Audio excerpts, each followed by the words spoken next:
Welcome to On Point by Target River, the podcast where strategy meets execution with a little fun. I'm your host, Brian, and each episode will break down what actually works in marketing, sales, and growth so you can stay sharp, focused, and always on point. Let's dive in. What's it worth? How do you know if your marketing is actually working? A couple of terms that often get thrown around are these acronyms of ROAS and ROI. Marketing is not all about likes, impressions, or clicks, but real impact. ROAS is return on ad spend. ROI is return on investment. And it's important to understand those terms and which one you should be utilizing to measure the effectiveness or failure of the work that you're doing. I want to share a couple examples with you today. The first one comes from a nonprofit who is setting a baseline of a return on ad spend to help measure the effectiveness of the donation campaigns that they're working to try to increase the number of folks that not only are donating, but the dollar amounts that they're donating to help their cause. So the goal was to increase new donors, increase the frequency that people give to them, and increase the average gift size. In order to establish things, we wanted to identify what would be a realistic benchmark for every dollar invested to raise more funds. What should they expect in return? Is it $1 donated for every dollar spent in advertising? Many would argue that's not an effective return at all. But what if the average donor donated 6 or 7 times over the course of their lifetime?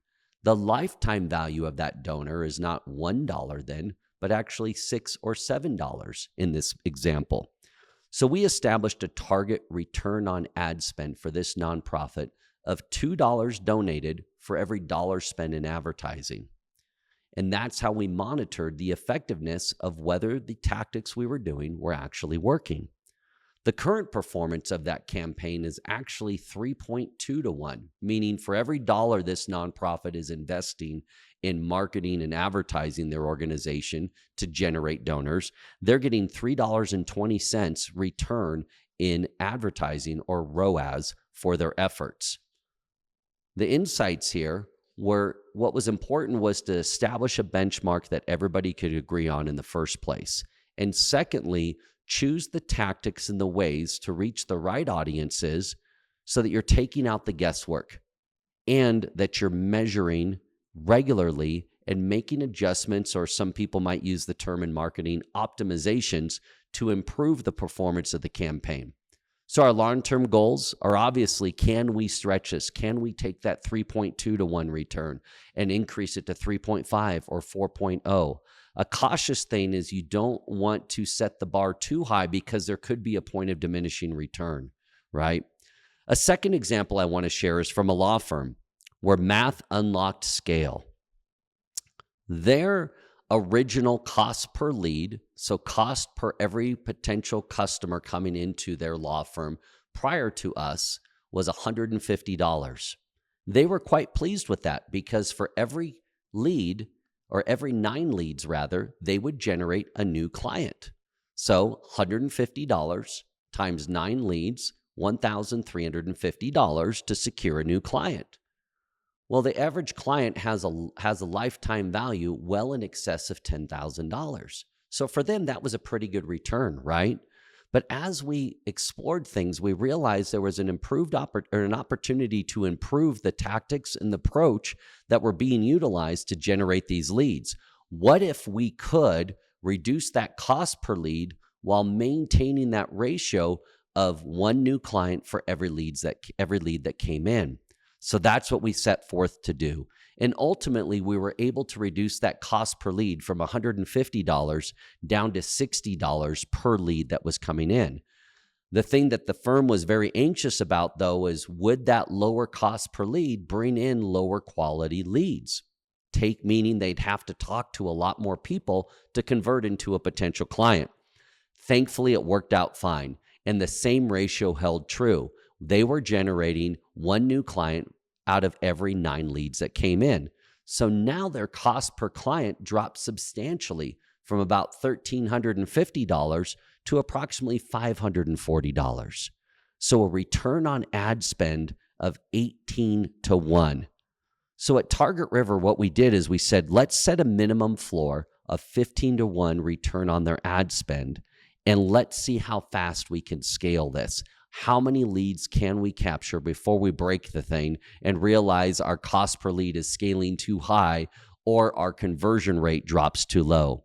So we said, as long as the performance holds, let's scale this as much as humanly possible. Ultimately getting to the point where we had, as we internally phrased it, an open credit card, meaning we could spend as much money in advertising as long as we met two key ratios. That cost per lead stayed the same or round that level, and the conversion of leads to clients could stay the same as well.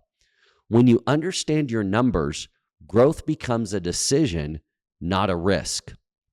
The last example that I want to share today is a newer organization. So this is an apparel brand called South Central Country Club.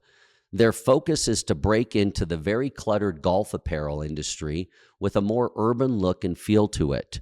So it's a brand new brand, right? Because they're a new organization, they're breaking into a very cluttered environment, so their expectations might be a little bit different versus a brand that is much more established, such as Nike, who's been in the golf apparel industry for many, many years.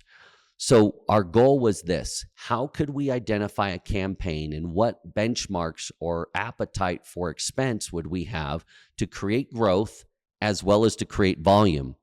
So our current return on ad spend goal was 3.5 to 1, $3.50 in revenue for every dollar we spend in advertising.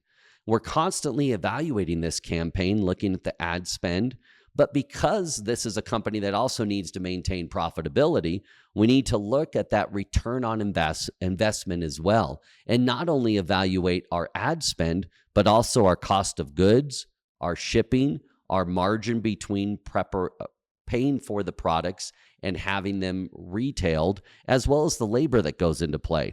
So we had to scale while also maintaining a particular return on investment. So a key thing here, as you are growing as an organization, you have to think about the stages that you're in your infancy, season 1, 2, more maturation, and then a well-established organization.